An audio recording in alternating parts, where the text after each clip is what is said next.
The mark on her face. A teacher's silent battle becomes a nation's voice. The alarm blared at 5:30 a.m., as it did every day.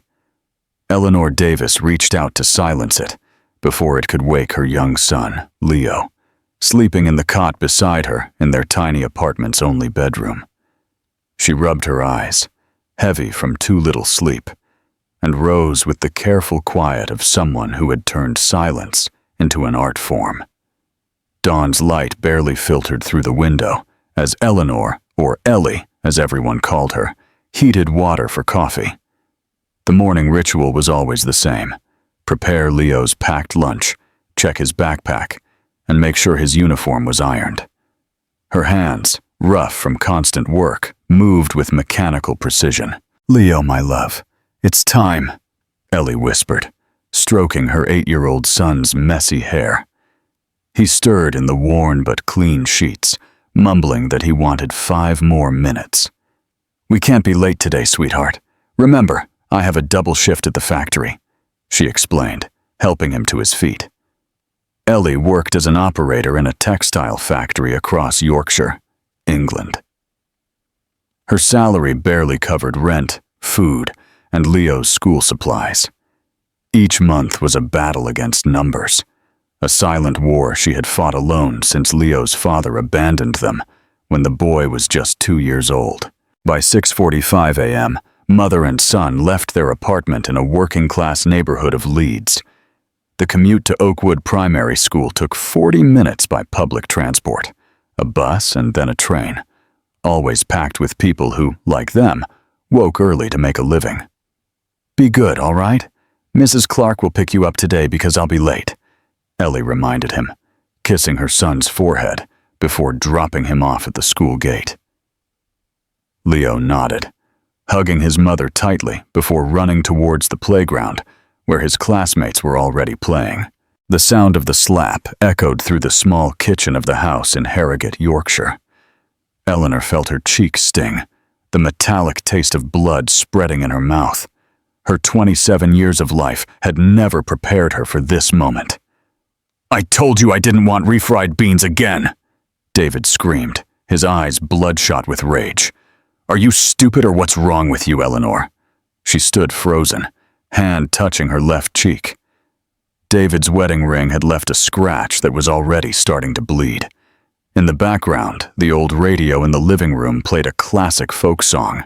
I thought you liked them this way," Eleanor murmured, trying not to cry. "You always eat them like this when your mum makes them." "My mum knows how to cook. You don't know how to do anything, you idiot." David moved closer, threateningly.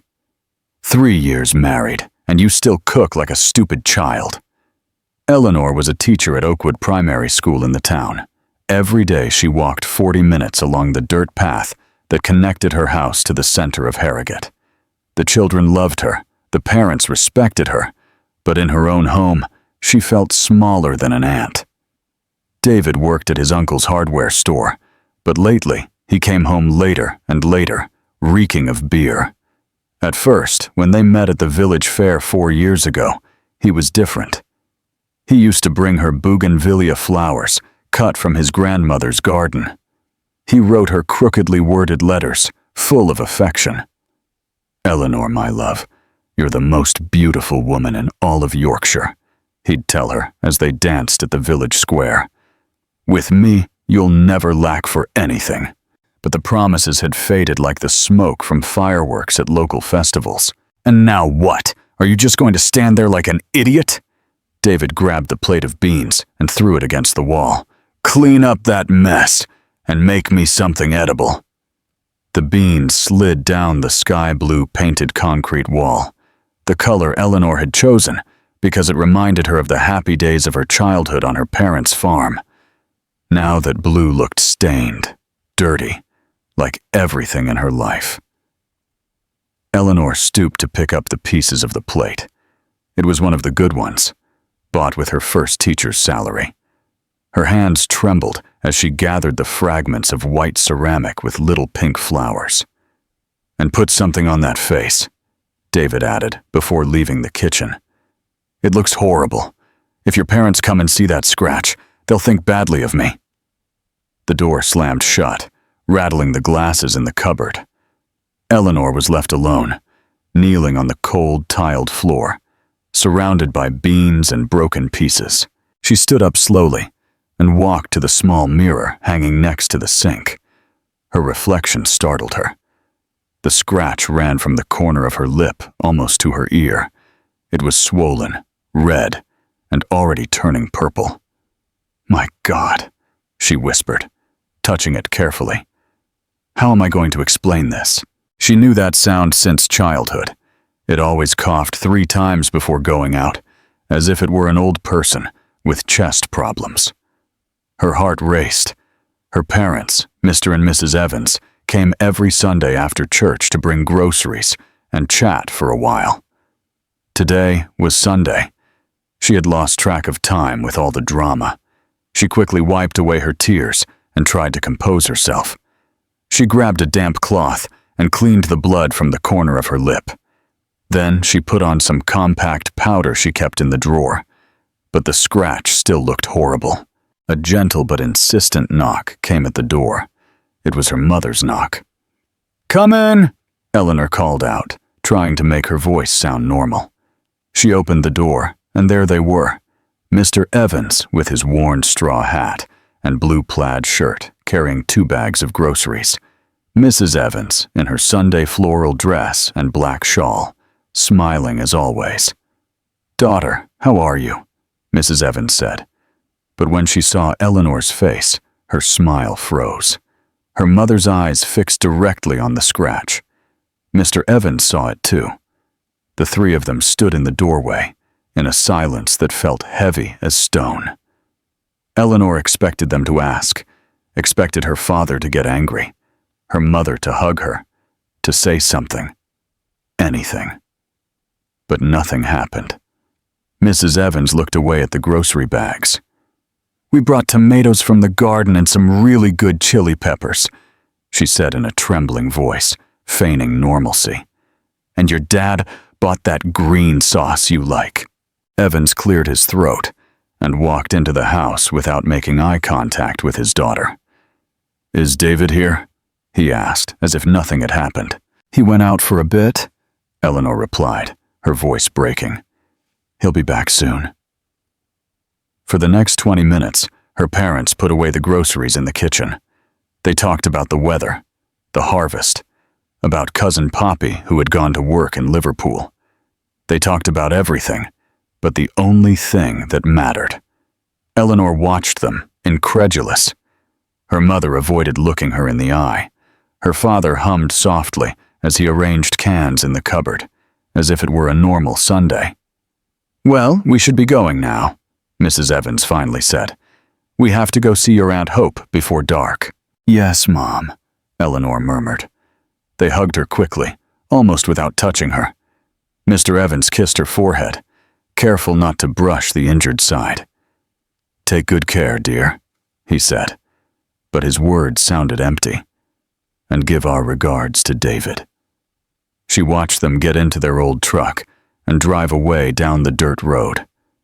The engine coughed 3 times and then faded into the distance, leaving a cloud of dust that slowly dispersed. Eleanor closed the door and leaned against it. For the first time in her life, she felt completely alone in the world.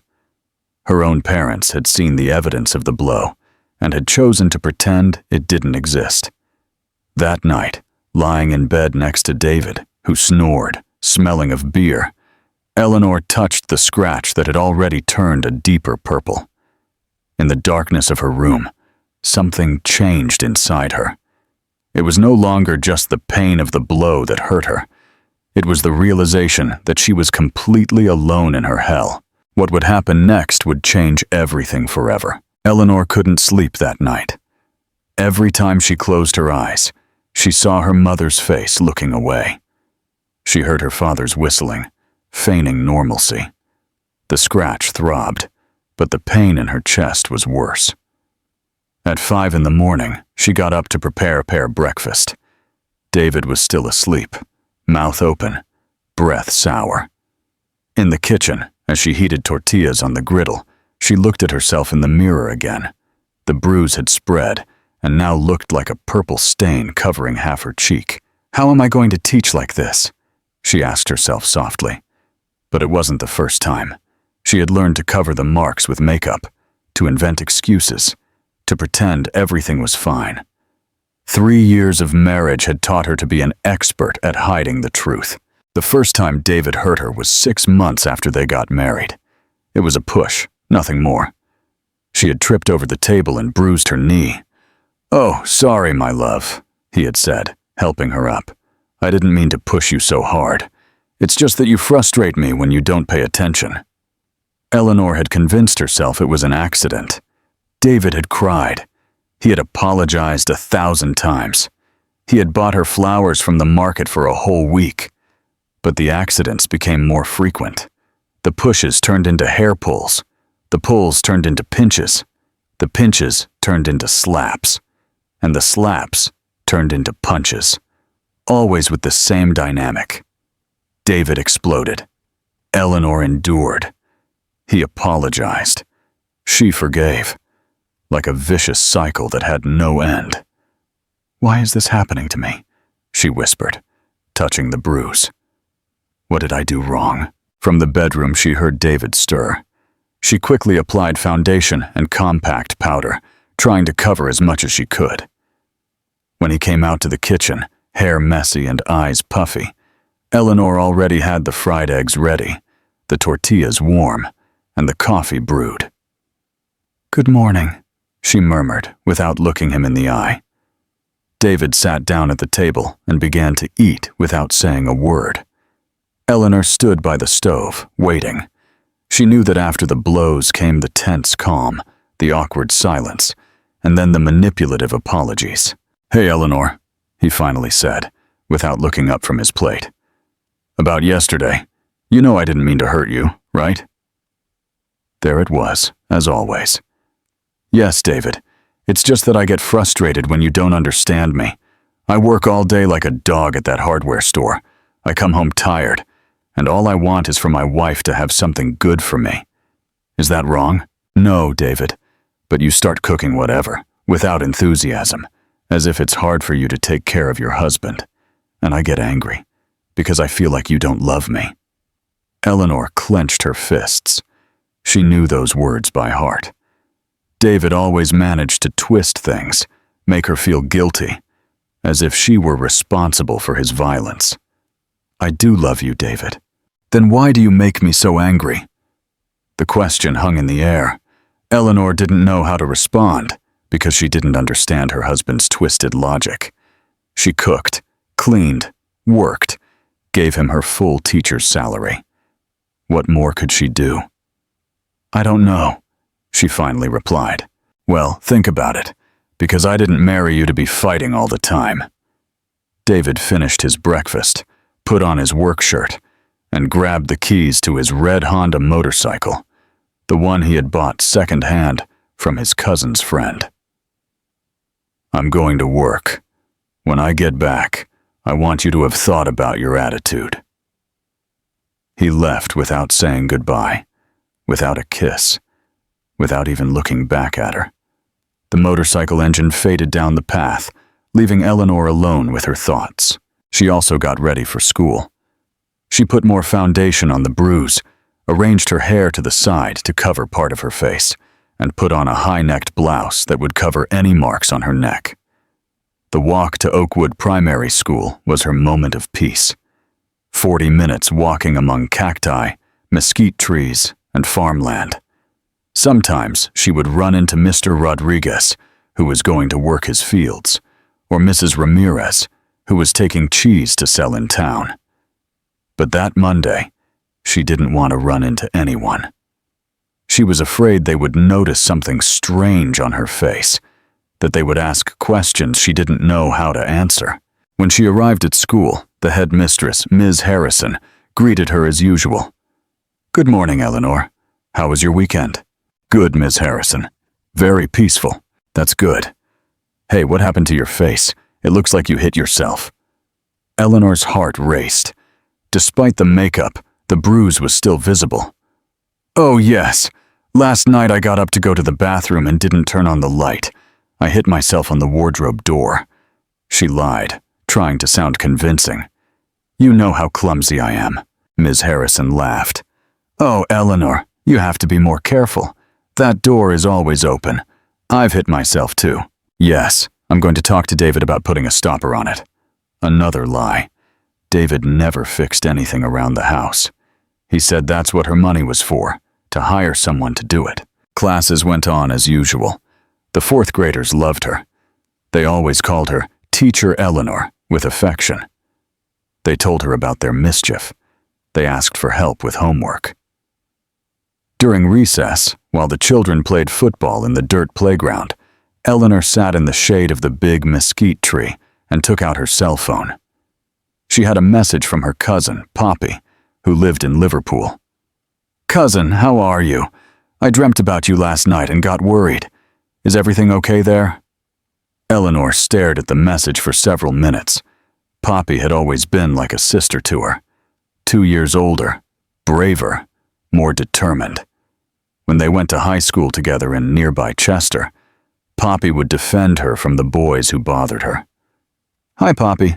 Yes, everything's fine. Just tired from work. Are you sure? You haven't been answering my messages properly for days. Eleanor hesitated. She wanted to tell her everything, to tell her that she felt lost, that her marriage was hell, that her own parents had abandoned her when she needed them most. But she wrote, Yes, sure. It's just that David and I are very busy with things around the house. Okay, cousin. But if you need anything at all, let me know. I'll always be there for you. Those words touched her heart. Poppy had always been loyal, always been there. Maybe she was the only person in the world who truly cared about her. When classes ended, Eleanor headed back home. The sun was stronger, and her makeup was sweating off. She felt sticky, uncomfortable, as if she were wearing a mask. When she arrived home, she found David lounging on the living room sofa, watching TV and drinking a cold beer. How was your day? He asked without looking at her. Good. What are you making for dinner? Whatever you want. I want grilled steak. Go to the butcher and buy a pound of skirt steak, but a good one, not that tough stuff you brought last week. Eleanor put her bag on the table and took money out of her purse. With what money, David? I don't have any cash left. Well, get it from the drawer. I left $500 there yesterday. Eleanor went to the bedroom dresser and opened the drawer where they kept the money. It was empty. There's nothing there, David. What do you mean, nothing? I left $500 there yesterday. Well, it's not there anymore. David got up from the sofa with the beer in his hand. His face turned red with rage. Did you take it? No, David. I don't take money without telling you. Then who the hell took it? Only you and I live here. Eleanor flinched. She knew that look. She knew that tone of voice. What came next wasn't going to be good. Maybe it fell out when you got money for beer, she suggested in a trembling voice. Don't tell me it fell out. I know very well where I put my money. David approached her. Eleanor backed away until she was cornered against the wall. It's always the same with you, Eleanor. You always have some excuse. It's always someone else's fault. David, please don't yell at me. I'll yell if I want to. This is my house, and I do what I want here. He raised his hand, ready to hit her again. Eleanor closed her eyes, bracing for the impact, but something inside her woke up. For the first time in 3 years, Eleanor looked up and stared him directly in the eyes. No, she said in a trembling but firm voice. You're not going to hit me anymore. David froze, his hand in the air, surprised. He had never seen her like this. He had never heard such determination in her voice. What did you say? That you're not going to hit me anymore. I'm fed up, David. I'm fed up with your beatings, your yelling, your humiliations. Who do you think you are to talk to me like that? I'm your wife, not your slave, and I deserve respect. David slowly lowered his hand, confused. He didn't know how to react to this new version of Eleanor. "You're crazy," he murmured. "You're getting too big for your boots." "I'm not crazy. For the first time in a long time, I'm thinking clearly." Eleanor walked towards the living room door, but David stopped her by the arm. "Where are you going?" "For a walk. I need air." "You're not going anywhere. We're staying here until you learn some manners." He grabbed her arm tighter, leaving finger marks on her skin. "You're hurting me, David. I haven't even started hurting you like you deserve." At that moment, Eleanor knew she had crossed a line. David wasn't going to change. He was never going to change. And if she stayed there, the next blow could be her last. With all the strength she had, she broke free from his grip and ran towards the door. "Eleanor, come back here!" But she was already out of the house. She ran down the dirt path without looking back, feeling her heart pound in her ears.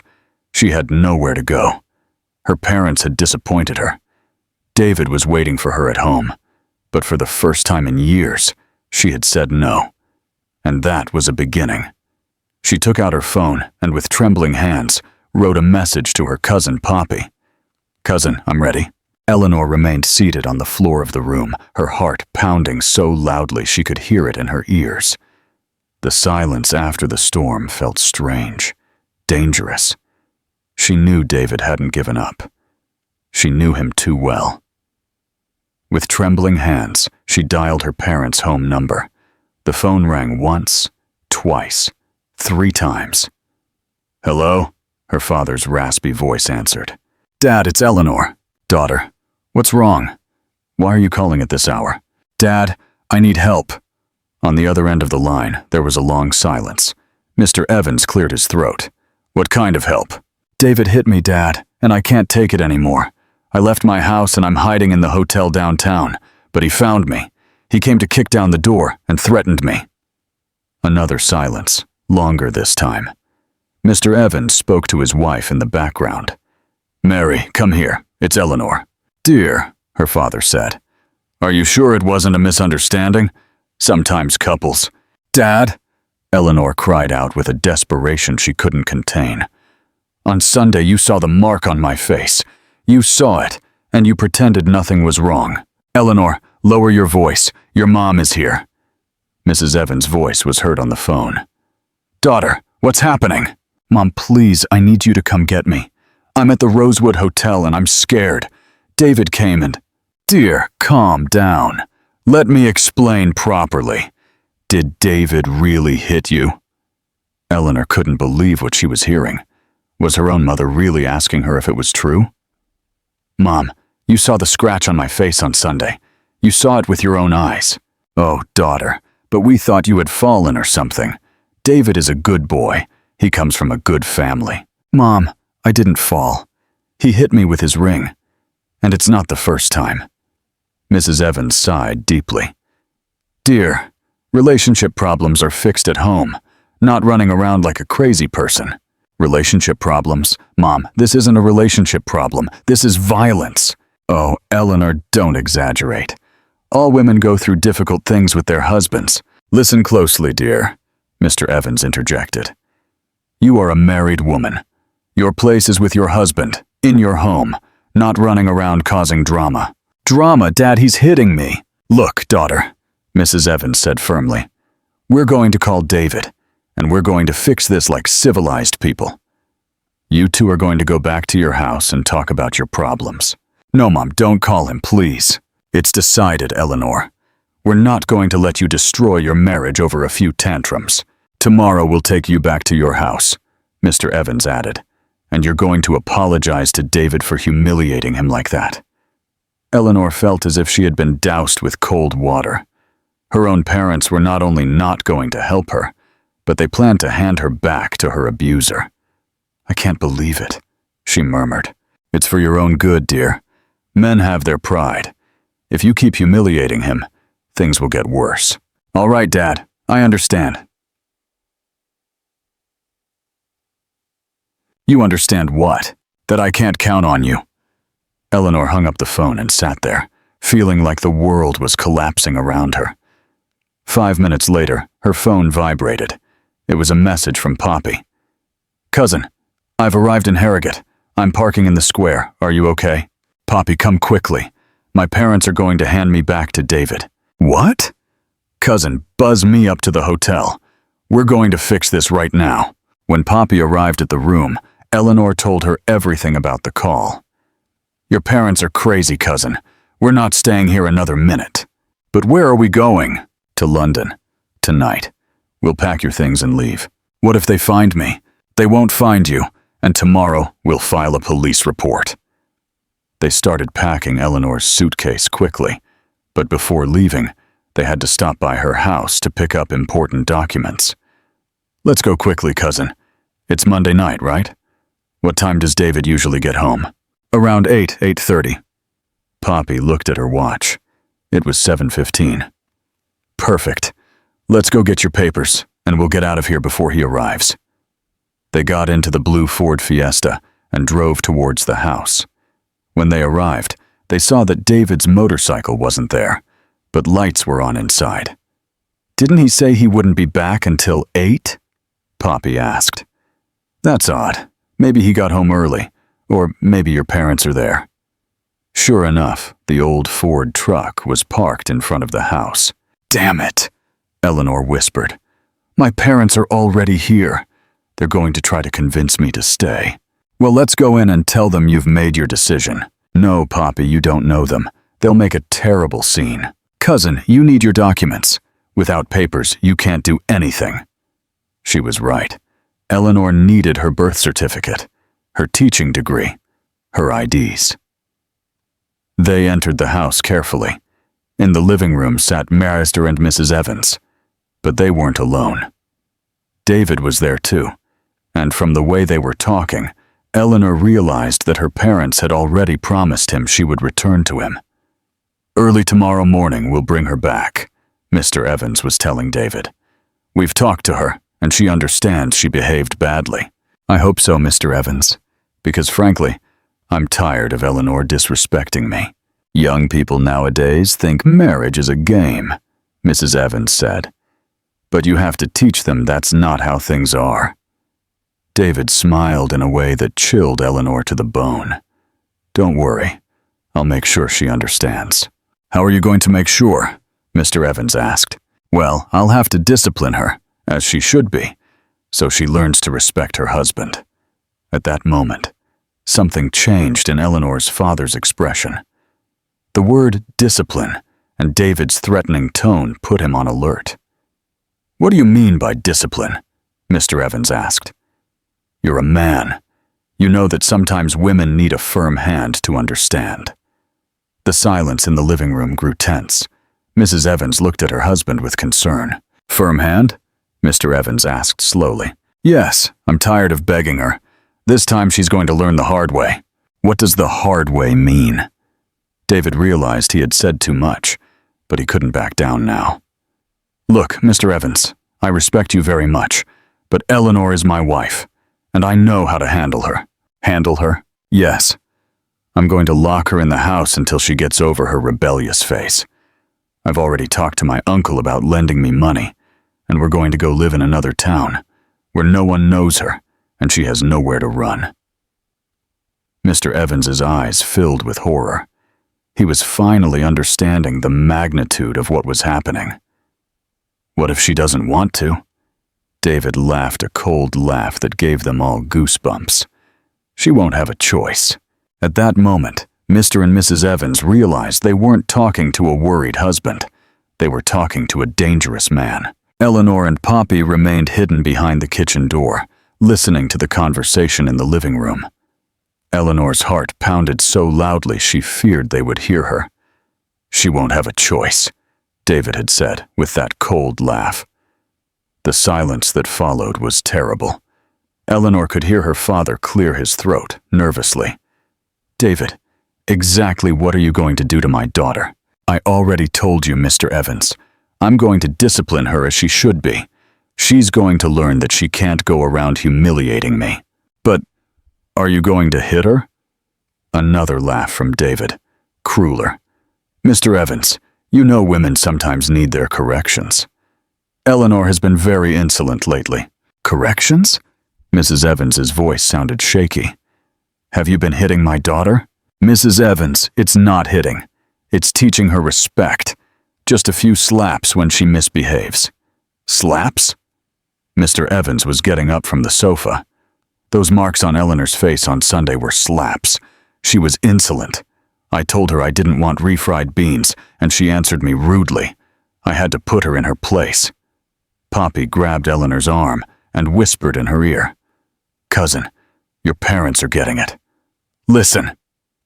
Indeed, Mr. Evans's tone of voice had completely changed. "David, my daughter is a teacher. She's an educated, hard-working woman. She's not a criminal for you to be hitting her. Mr. Evans, with all due respect, but you don't understand. Women nowadays think they're very independent. You have to bring them down a peg.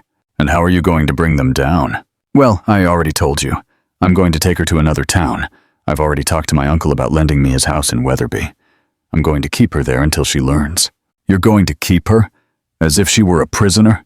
"She's my wife, Mr. Evans. I decide where she lives. And if she doesn't want to go, I'm not going to ask her if she wants to. I've already made the decision." Mrs. Evans stood up too. "David, that's not right. Eleanor has her job here. She has her life. Her life is with me, and her job? Well, she'll have to quit. Married women don't need to work. It just makes them arrogant. You're going to force her to quit? Of course. And if she resists, well, I'll convince her my way." At that moment, Mr. Evans fully understood what was happening. His face flushed with pure indignation. "Your way," meaning you're going to hit her until she obeys. David realized he had revealed too much, but he couldn't pretend anymore. "Mr. Evans, you're old-fashioned. You know that we men are the ones who rule the house. I never laid a hand on my wife. Never. Well, everyone raises their wife as they can." "Raise? You're not raising her. You're mistreating my daughter." Mrs. Evans began to cry. "David, please. Eleanor is our only daughter. Don't hurt her." "Mrs. Evans, I'm not hurting her. I'm just teaching her respect. With blows? With whatever is necessary." At that moment, Mr. Evans completely lost his patience. "Get out of my house, right now." "What?" "Get out. And don't you ever come near my daughter again." David stood up furiously. "What's going on here? You promised me you'd help me bring Eleanor back. That was before we knew you were an abuser." "Mr. Evans, don't disrespect me. You're the one who's disrespectful. Get out of here." David took a threatening step towards Mr. Evans. "You old fool. You're not going to tell me what to do. Eleanor is my wife, and I'm taking her, whether you like it or not." "You're not taking anyone." David pushed Mr. Evans, who stumbled and almost fell. "Evaristo!" Mrs. Evans screamed. "Now!" Mr. Evans shouted. "Mary, call the police. This man is a criminal." David realized he had lost control. He tried to calm the situation. "Mr. Evans, calm down. It wasn't that big a deal." "Not that big a deal. You pushed me and you hit my daughter. Mary, call right now." Mrs. Evans ran to the house phone. "No, Mrs. Evans, don't call the police. You'll get yourselves into trouble." But Mrs. Evans was already dialing. "Police station? This is Mary Evans. I need you to come urgently." David realized everything had spiraled out of control. He ran to the door. "This isn't over. Eleanor is my wife, and I'm taking her." He left the house, started his motorcycle, and sped away. Mr. Evans stood trembling with rage and fear. Mrs. Evans hung up the phone and hugged her husband. "James, what have we done? How could we have been so blind?" "I don't know, Mary. We thought he was a good boy. But the signs were there. The bruises, the excuses, the way Eleanor got nervous when he spoke. We're idiots, Mary. We failed our daughter when she needed us most." At that moment, Eleanor and Poppy came out of the kitchen. "Mom? Dad?" Mr. and Mrs. Evans turned, surprised. "Dear, were you here?" "Yes, Dad. We heard everything." Mrs. Evans ran to hug her daughter. "Forgive us, dear. Forgive us. We didn't know." "You did know, Mom. but you didn't want to see. You're right, Mr. Evans said with tears in his eyes. We failed you, but no more. From now on. 5 minutes later, the local police patrol car arrived. Officer Evans entered the house with 2 more officers. Good evening. We received a report of assault. Officer, Mr. Evans said, my son-in-law has been hitting my daughter, and just now he pushed me when I told him to leave my house. Where is the aggressor? He left on his motorcycle. But officer, we need protection for my daughter. That man threatened her. Officer Evans looked at Eleanor. Ma'am, you are the victim. Yes, officer. Do you have proof of the abuse? Eleanor lifted her hair and showed him the marks of the scratch that were still visible on her face. This was on Sunday, and I have photos of other bruises on my phone. Perfect. We're going to file a formal complaint, and we're going to look for your husband to arrest him. Poppy approached the officer. Officer, I'm Eleanor's cousin. I came from Liverpool because she asked for my help. What do we need to do to keep her safe? First, we'll go to the station to file the complaint. Then we'll connect her with the county prosecutor's office. And in the meantime, we'll set up an operation to locate the aggressor. Mr. Evans approached his daughter. Dear, we'll go with you wherever you need to go. You won't be alone in this anymore. Really, Dad? Really? We failed you once, but it won't happen again. Eleanor hugged her parents. For the first time in years, she felt protected by her family. An hour later, at the Harrogate police station, Eleanor was filing the formal complaint against David for domestic violence, threats, and assault. Her parents were sitting by her side, supporting her. Poppy was taking photos of all the visible marks to attach as evidence, and somewhere in the town, David was hiding, knowing that the law was now looking for him. For the first time in 3 years, Eleanor was not afraid. She had justice on her side. It was Tuesday morning when the phone rang at the Harrogate police station. Eleanor had spent the night at her parents' house for the first time in years, feeling like she could sleep peacefully. Officer Evans had placed patrols around the house all night. Officer, said Sergeant Davies. Ms. Harrison from the primary school is on the line. She says she needs to speak urgently about the case of Ms. Eleanor. The officer took the call. Good morning, Ms. Harrison. How can I help you? Officer, last night the word spread throughout the town about what happened to Eleanor. And I have important information. What kind of information? Other teachers have been calling me. She's not the only one, officer. There are more women who have suffered the same. Half an hour later, a group that Eleanor had never imagined had gathered at the police station. In addition to her, Poppy and her parents were there. Ms. Harrison, the head teacher, Mrs. Jenkins, the owner of the local pharmacy, Rose, the nurse from the community health center, and the most surprising of all, Stella, David's younger sister. Eleanor, Ms. Harrison told her. When I found out what happened, I felt terrible because I suspected something wasn't right, but I never dared to ask you. Why, ma'am? Because I've seen the same signs in other women in town. The bruises they explain with silly excuses, the nervousness, the way they flinch when their husbands call them. Mrs. Jenkins approached Eleanor.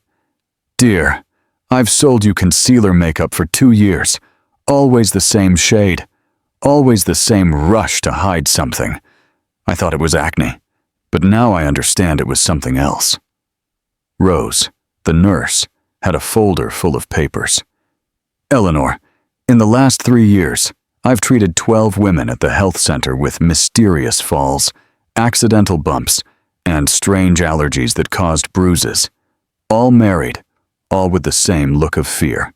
12 women? Yes. And after what happened to you yesterday, 5 of them have already come to talk to me. They want to report it too. But the most shocking revelation came from Stella, David's sister. She was a woman in her 30s, dark-haired, with long hair and sad eyes. Eleanor, I've come to ask for your forgiveness. Forgiveness for what, Stella? Because I knew what my brother was doing to you, and I never said anything. The silence in the room grew tense. Poppy squeezed Eleanor's hand. "How did you know?" "Because the same thing happened to Marie. My ex-husband, Robert, used to hit me ever since we got married. And when I told my brother David, do you know what he told me?" "What?" "He told me it was normal, that men had to put women in their place, that if Robert hit me, it was because I deserved it." Eleanor shivered. David was not only violent, but he saw violence as normal. "And what happened to Robert?" "I left him a year ago. I went to live with my mom. But David got very angry with me. He said I was setting a bad example, that married women don't separate. That's why I never told you anything. I was afraid David would get even angrier. And I was also afraid you wouldn't believe me, because people in town think my brother is a good man." Officer Evans had been listening in silence. Finally, he spoke. "Ladies, what you're telling me is very serious. This is not an isolated case. We have a serious problem of domestic violence in Harrogate."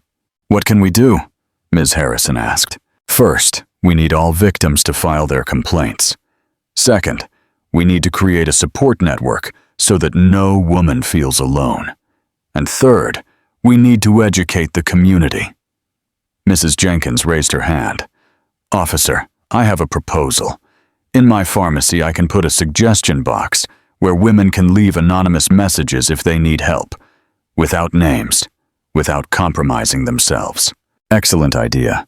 Rose also participated. "And at the health center, I can put up posters with emergency numbers and shelters for abused women." Ms. Harrison was moved. "And at the school, we can give talks about healthy relationships, not just to children, but also to parents."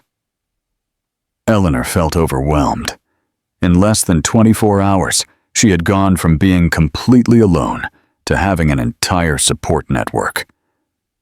"I can't believe so many women are going through the same thing," she murmured. "Cousin," Poppy told her, "this is more common than we think. What happens is that nobody talks. But now we are going to talk," Stella said with determination. "Because I'm fed up with men like my brother thinking they can do whatever they want." Just then, Sergeant Davies entered with news. "Officer, we found David Collins. He was hiding at his uncle's house in Weatherby, exactly where he said he was going to take Eleanor." "Did you arrest him?" "Yes, sir, he's on his way. And officer, we found something else." "What?" "On his phone, he had photos of Eleanor, photos he took of her without her realizing. In the house, at school, on the street, he had about 50 photos." Eleanor felt nauseous. David had been stalking her, obsessing over her. He also had messages with other men in town, messages where they talked about controlling their wives and gave each other advice on how to educate them. "What kind of advice?" the officer asked. "Advice on where to hit so the marks wouldn't show, on how to isolate them from their families, on how to control their money." The horror in the room was palpable. It wasn't just David. It was a whole network of men who organized to abuse their wives. "Officer," Poppy said, "can I see those messages? I'm a social worker in Liverpool, and this could help me identify patterns." "Of course." As she reviewed David's phone, Poppy grew more and more serious. "Cousin, this is very serious. Here are names of at least 8 men from the town who participated in this group, including who? The butcher, 2 high school teachers, the owner of the hardware store where David worked, and..." Poppy paused. "And who else, Poppy?" "And Robert, Stella's ex-husband." Stella turned pale. "Robert was in the group too?" "Yes, Stella. And from what I see here, they knew you had left him. In fact, they were planning to teach you a lesson for setting a bad example for other women." "What kind of lesson?" "I don't want to scare you, but they talked about kidnapping you and taking you back to him by force." Officer Evans immediately stood up. "This is no longer just domestic violence. This is a criminal organization. Sergeant Davies, immediately call the county prosecutor's office. This is out of our hands." Eleanor realized something terrible. If she hadn't had the courage to run out of her house, If Poppy hadn't come for her, if her parents hadn't opened their eyes, she could have been kidnapped and disappeared forever, and no one would have realized the network of criminals operating in Harrogate. "Cousin," Poppy told her, "you saved many women. By reporting David, you uncovered all of this."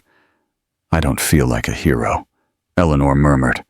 "I feel like an idiot for enduring it for so long." "You're not an idiot," Stella told her. "You're brave. Braver than all of us who knew and said nothing." Just then, Officer Evans received another call. "Officer Evans? Yes, really? All right. Yes, we'll be right there." He hung up the phone and looked at all the women. "Ladies, I have important news. A TV channel from Leeds wants to come and interview Eleanor. Her story is spreading throughout Yorkshire." "How?" "Apparently, someone uploaded the information to social media, and now women from other towns are calling for help because they identified with the situation." Eleanor felt dizzy. Her private nightmare was becoming public. "What if I don't want to appear on television?" "It's your decision, dear," Mr. Evans told her, "but think of all the women who could hear you." Eleanor looked around the room. She saw Ms. Harrison, who had dedicated her life to educating children. She saw Mrs. Jenkins, who had been selling concealer makeup without asking questions. She saw Rose, who had been treating mysterious wounds without reporting. She saw Stella, who had suffered in silence for years.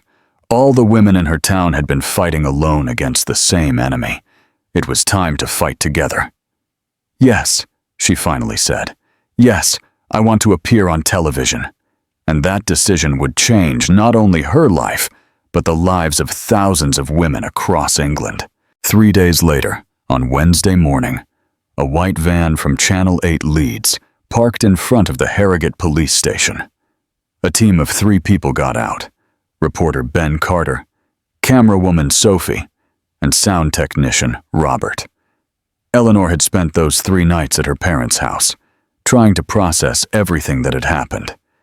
David was being held at the Chester prosecutor's office, facing charges of aggravated domestic violence, threats, harassment, and now also criminal conspiracy.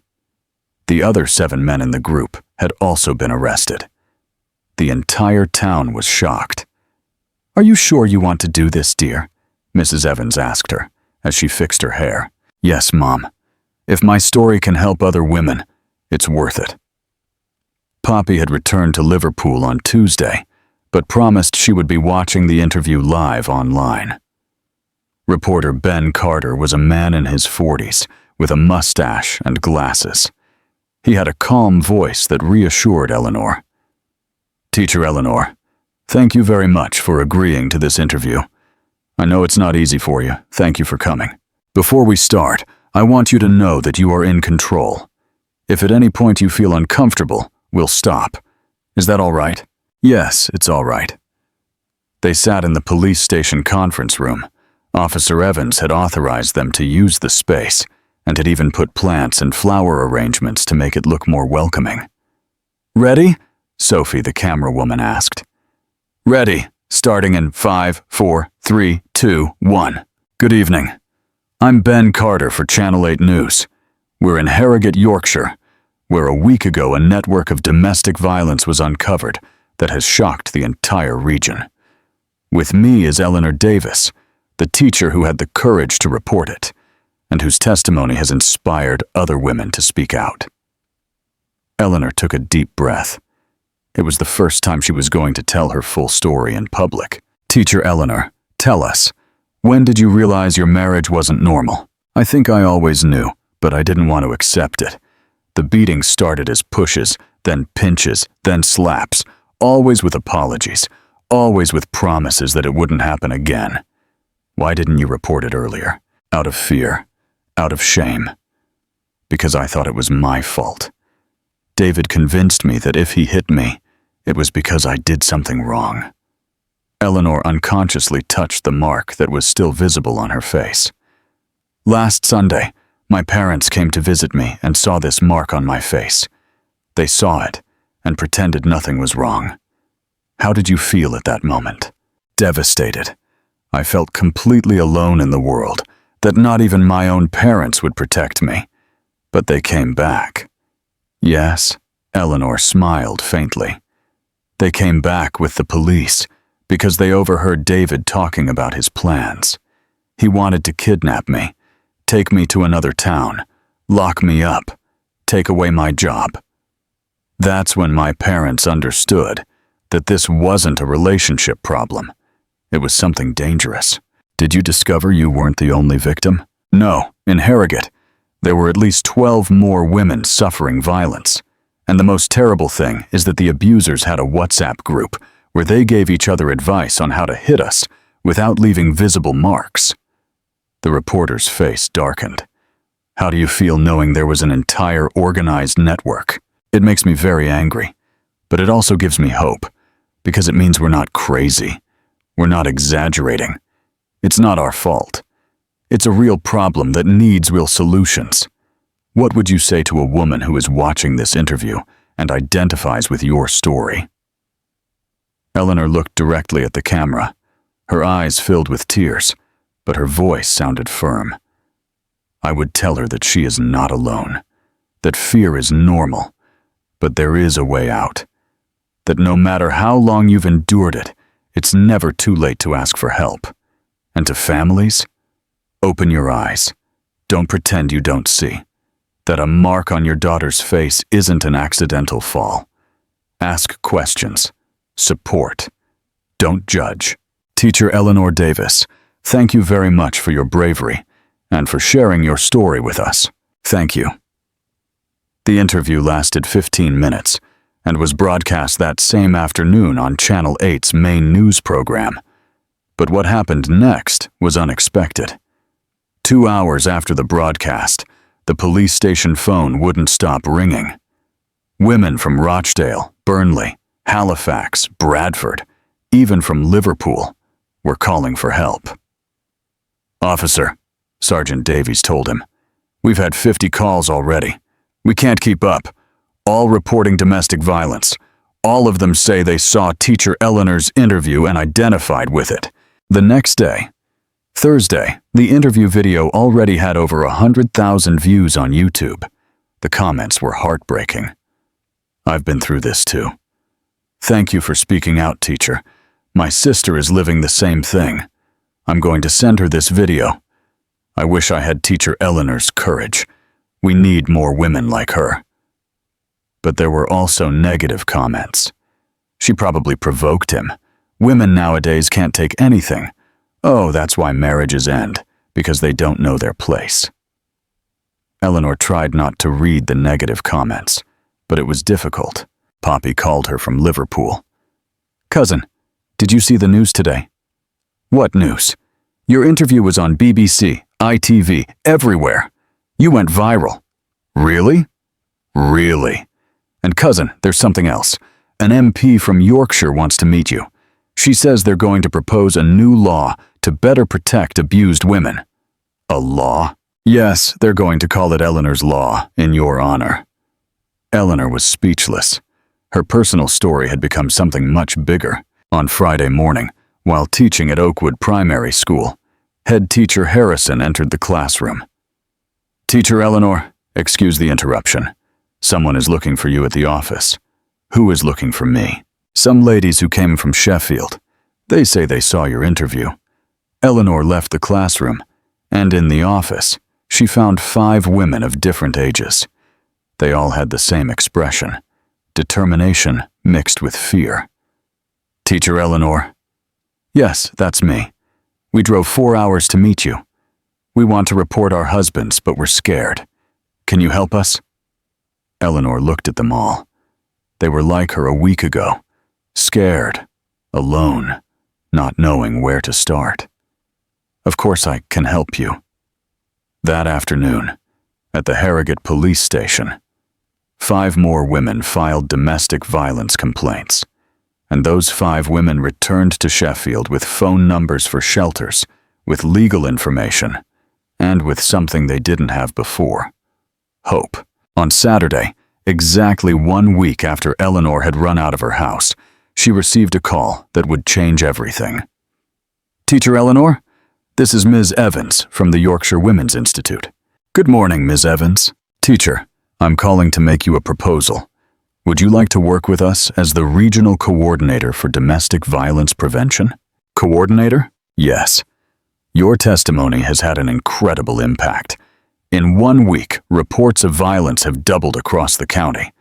We need people like you who understand the problem from the inside. Eleanor looked out the window of her parents' house. She could see the path that led to her old house, where she had lived 3 years of hell. But she could also see the path that led to the school, where 30 children waited for her every morning with smiles. Can I continue teaching? Of course. It would be a part-time job, coordinated with your teaching schedule. Then I accept. For the first time in her life, Eleanor felt powerful. She was no longer just a victim who had escaped. She was a survivor who was going to help other women escape too. But she still had to face the most difficult moment, the trial against David and his accomplices. 6 months later, in March 2025, Eleanor stood in front of the criminal court in Chester. She wore a navy blue suit, her hair pulled back, and for the first time in years, makeup that didn't serve to hide bruises. Beside her were Poppy, her parents, Ms. Harrison, and a lawyer from the prosecutor's office who specialized in gender violence cases. "Are you ready, Teacher Eleanor?" asked Mr. Davies, the lawyer. "Yes, I'm ready." It was the last day of the trial against David and the other 7 men in the network. For 6 months, Eleanor had had to tell her story over and over again, to judges, prosecutors, psychologists, social workers. It had been exhausting, but also liberating. They entered the courtroom. David was sitting in the defendant's box, in a cheap suit, and with his gaze lowered. He no longer resembled the man who had terrorized her for 3 years. He looked small, defeated. Next to him were the other 7. The butcher, 2 high school teachers, the owner of the hardware store, Robert, Stella's ex-husband, and 2 more men Eleanor didn't even know. Judge Harrison, an older man with gray hair, read the verdict. In the case of David Collins and others, for the crimes of aggravated domestic violence, threats, criminal conspiracy, and attempted kidnapping, this court finds them guilty. A murmur ran through the room. Eleanor felt as if an enormous weight had been lifted from her shoulders. David Collins is sentenced to 8 years in prison and payment of moral damages to the victim. The other defendants receive sentences of between 4 and 6 years, depending on their level of participation in the criminal network. David turned to look at Eleanor for the first time in 6 months. She looked him directly in the eyes, without fear, without shame. He was the first to look away. "Furthermore," the judge continued, "a permanent restraining order is established.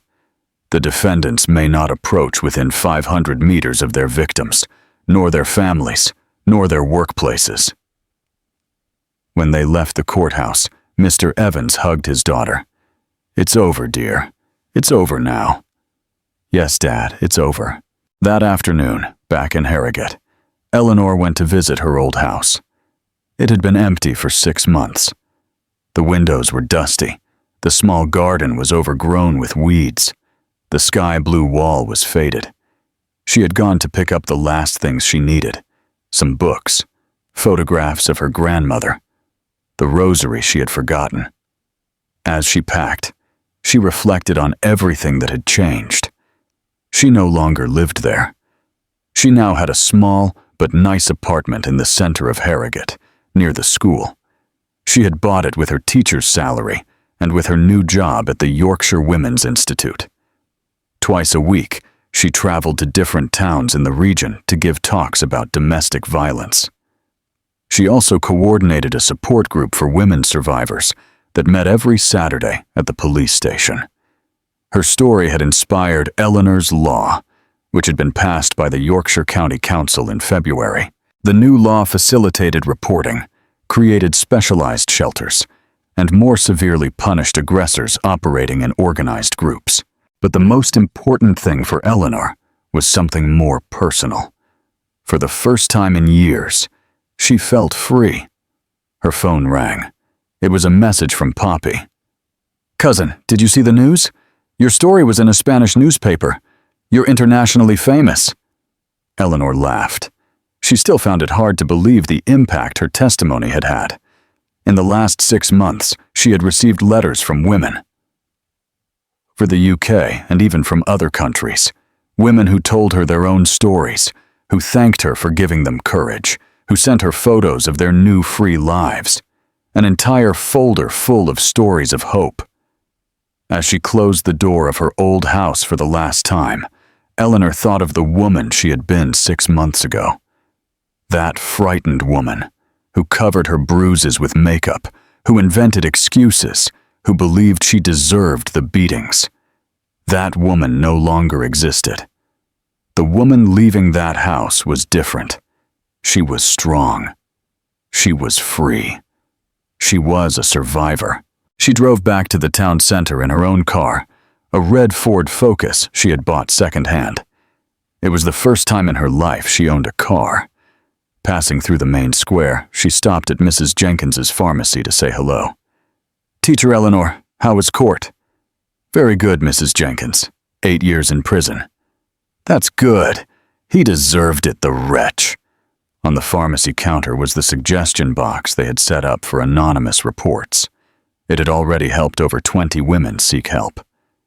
"Hey, teacher, yesterday someone left another message in the box. A 17-year-old girl who says her boyfriend hits her. Did she leave a name?" "No, but she left her phone number." "Will you call her?" "Of course." That night, Eleanor called the girl. Her name was Sophie. She was 17. And she had endured 6 months of beatings from her 20-year-old boyfriend. "Teacher, I love him so much, and he says he's going to change." Eleanor recognized herself in those words. She had said exactly the same thing years ago. "Sophie, do you know how many times my ex-husband told me he was going to change?" "How many?" "Hundreds.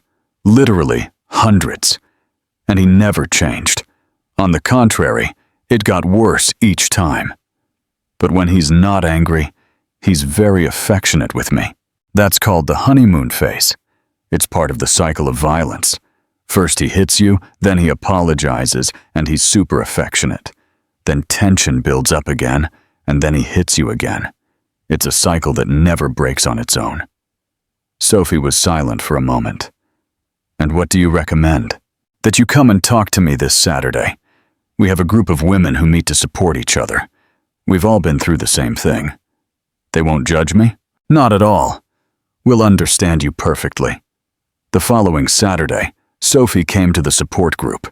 She was a very young, pretty girl, with bruises on her arms that she tried to cover with a jacket. In the group were Stella, Rose the nurse, 3 women from nearby towns, and 2 other girls, Sophie's age. "Hello, Sophie. Welcome," Eleanor told her. "Here you can speak with complete confidence." Sophie began to tell her story. It was sadly familiar. A jealous, possessive boyfriend who had isolated her from her friends, who controlled what she wore, who told her that without him, she was nothing. "He tells me that if I leave him, he's going to kill himself," Sophie said through tears. "That's manipulation," Stella explained. "My ex-husband told me the same thing. When I finally left him, he didn't kill himself. On the contrary, a week later, he was already with another girl. Really, violent men don't kill themselves. They look for another victim."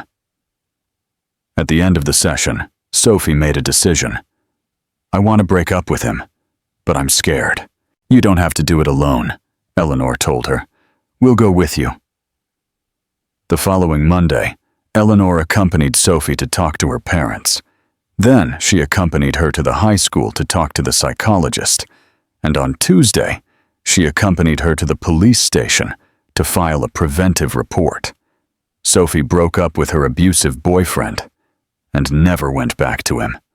6 months later, Sophie began giving talks at her high school about dating violence. A year later, Sophie began studying law, specializing in women's rights.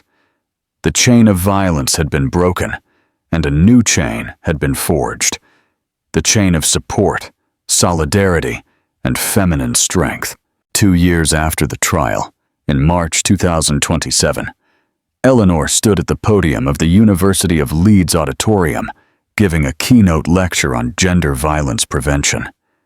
In the front row sat Poppy, her parents, Ms. Harrison, Mrs. Jenkins, Rose, Stella, Sophie, and more than 50 women who had been part of her support group. "Violence against women is not a private problem," Eleanor said into the microphone.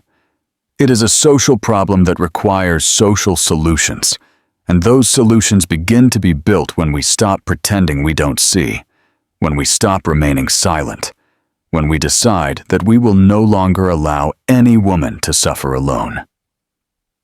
The auditorium stood to applaud. After the lecture, while signing copies of her book No More, My Story of Survival, a girl about 15 years old approached her. "Teacher Eleanor, my name is Jessica. My mom used to hit me a lot when I was little. I thought it was normal, but after reading your book, I understood it wasn't right. I talked to my teachers, and now my mom is receiving psychological help. I just wanted to say thank you." Eleanor hugged the girl and realized something beautiful. Her story no longer belonged only to her. It belonged to all the women who had found in her the strength to change their lives. That night, in her apartment in Harrogate, Eleanor looked at herself in the mirror. She no longer looked for bruises to cover. She saw a 30-year-old woman, strong, independent, full of purpose. She put on her nightgown and lay down in her bed, in her home, in her new life. Before turning off the light, she grabbed her phone and wrote a post on social media.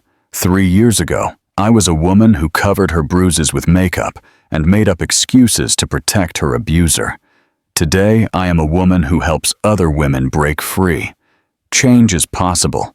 Freedom is possible. A life without violence is possible. And most importantly, you don't have to do it alone. You are never alone. No more. The post received 500 comments in an hour, 500 messages from women who recognized themselves in her story, who thanked her, who shared their own victories. Eleanor turned off the light and fell asleep peacefully. For the first time in years, she wasn't afraid to wake up the next day, because she knew her new life was just beginning, and it was a free life. Eleanor's law was adopted by other counties in England and became a model for similar legislation across the UK. The Harrogate support group multiplied and now operates in over 100 municipalities in Yorkshire. Sophie became the first lawyer specializing in gender violence in her district. David served his full sentence and never approached Eleanor again. Eleanor Davis became the county coordinator for violence prevention, wrote 3 books, and her story has inspired thousands of women worldwide. But most importantly, she learned that the omission of those who should protect us hurts as much as the aggression itself, and that true strength does not come from enduring in silence, but from breaking that silence so that others do not have to suffer alone. Courage, though delayed, can still save lives. What do you think is the most important message from Eleanor's story for those who are struggling in silence? Share your thoughts in the comments. Thank you for staying with me until the end of this story. Your time and support mean a lot to this channel.